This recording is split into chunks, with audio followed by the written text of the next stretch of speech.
IAS अफसर या करोड़पति businessman. MP के नौकरशाहों के पास है करोड़ों की प्रॉपर्टी। जानिए कौन किस शहर में कितनी संपत्ति का मालिक है। ये वो रिपोर्ट है जो आपको चौंका देंगी। जिन अफसरों को हम सरकारी नौकर मानते हैं, जिनसे हम ईमानदारी और सेवा की उम्मीद करते हैं, वो आज मध्य प्रदेश में करोड़ों की प्रॉपर्टी के मालिक निकले हैं। 31 दिसंबर 2024 को केंद्रीय कार्मिक एवं प्रशिक्षण मंत्रालय को सौंपे गए संपत्ति विवरणों में कुल 388 आईएएस अधिकारियों ने बताया है कि उनके पास कहां-कहां कितनी और कैसी संपत्ति है। और अब जब यह जानकारी सामने आई है तो सवाल उठना लाजमी है, क्या यह दौलत सिर्फ सरकारी नौकरी से बनी है? मनोज श्रीवास्तव 19.50 करोड़ की संपत्ति। अपर मुख्य सचिव मनोज श्रीवास्तव इस लिस्ट में टॉप पर है। उनके पास 2 आलीशान मकान हैं, एक प्रयागराज और दूसरा नोएडा में। उनकी कुल संपत्ति 19 करोड़ 50 लाख रुपए है। वो सिर्फ अफसर नहीं, रियल एस्टेट किंग भी बन चुके हैं। प्रतीक राव 10.50 करोड़ की संपत्ति। एसडीएम डार्सी में तैनात प्रतीक राव के पास एक मकान, 2 फ्लैट, 6 प्लॉट, एक कृषि भूमि और एक कमर्शियल प्लॉट है। इनकी प्रॉपर्टी लोकेशन है ग्वालियर, विशाखापट्टनम, मुंबई और भोपाल। सरकारी अफसर होकर भी इनका पोर्टफोलियो किसी इन्वेस्टर से कम नहीं है। प्रताप नारायण यादव 10.20 करोड़ की संपत्ति।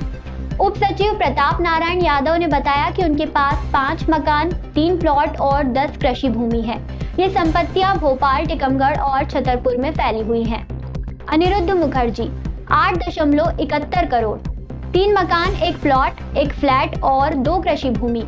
अपर मुख्य सचिव अनिरुद्ध मुखर्जी की संपत्ति की लोकेशन है भोपाल और लखनऊ। अंजलि रमेश 7.35 करोड़। शहडोल की जिला पंचायत सीईओ अंजलि रमेश के पास दौसा, कांचीपुरम, दिल्ली और चेन्नई में 2 मकान और 3 प्लॉट हैं। ज्ञानेश्वर बी पाटिल 7.1 करोड़। ये अधिकारी अभी केंद्रीय प्रतिनियुक्ति पर है। उनके पास सोलापुर, नासिक, नागपुर और भोपाल में 1 मकान, 3 प्लॉट और 2 कृषि भूमि है।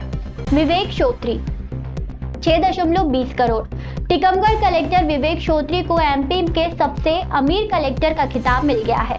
इनके पास 1 मकान, 1 फ्लैट, 3 कृषि भूमि और 1 कमर्शियल प्लॉट है। दीप्ति गौर मुखर्जी 6.20 करोड़। इनके पास 2 मकान, 1 प्लॉट और 1 फ्लैट है जो नोएडा और भोपाल में स्थित है। अशोक बनवाल 5.50 करोड़। अपर मुख्य सचिव अशोक बनवाल के पास गिरहिड और भोपाल में 1 मकान, 2 फ्लैट और 2 कृषि भूमि और 1 कमर्शियल प्लॉट है। भरत यादव 5.39 करोड़। इनकी प्रॉपर्टी भोपाल, दतिया और झांसी में फैली है। इनके पास 1 फ्लैट, 5 कृषि भूमि और 1 कमर्शियल प्लॉट है। सरकार के खास चेहरे भी पीछे नहीं है। मुख्य सचिव अनुराग जैन के पास 4.14 करोड़ की संपत्ति। उनके पास 2 फ्लैट, 1 प्लॉट और 1 मकान है भोपाल, नोएडा और जयपुर में। मनु श्रीवास्तव अपर मुख्य सचिव नवीनीकरणीय ऊर्जा 19.50 करोड़। उनके पास भी 2 मकान है प्रयागराज और नोएडा में। डॉक्टर राजेश राजौर मुख्यमंत्री के अपर मुख्य सचिव 1.73 करोड़ की संपत्ति में, जिनमें 3 कृषि भूमि, 1 ऑफिस और 1 प्लॉट शामिल है। नीरज मंडलोई 4.97 करोड़। संजय दुबे 4.63 करोड़ और इनके जैसे कई अफसर ऐसे हैं जिनकी प्रॉपर्टी 4 से 6 करोड़ की रेंज में है। अब बात करें कलेक्टरों की। टीकमगढ़ के कलेक्टर विवेक श्रोत्री को तो पहले ही सबसे रईस बताया जा चुका है। इसके बाद नंबर आता है छिंदवाड़ा कलेक्टर शैलेंद्र सिंह का, जिनके पास 3.8 करोड़ की संपत्ति है। लेकिन यहाँ एक और चौंकाने वाली बात यह भी है कि 14 कलेक्टर ऐसे भी हैं जिनके नाम पर कोई भी प्रॉपर्टी नहीं है। इस लिस्ट में Indore collector Ashish Singh Dindori, collector Neha मारविया Singh Khargone, collector Bhavya Mittal जैसे नाम हैं। अब असली सवाल, क्या यह दौलत सिर्फ और सिर्फ सरकारी वेतन से बन सकती है या फिर सिस्टम के भीतर ऐसा कुछ है जिसे हम देख नहीं पा रहे हैं?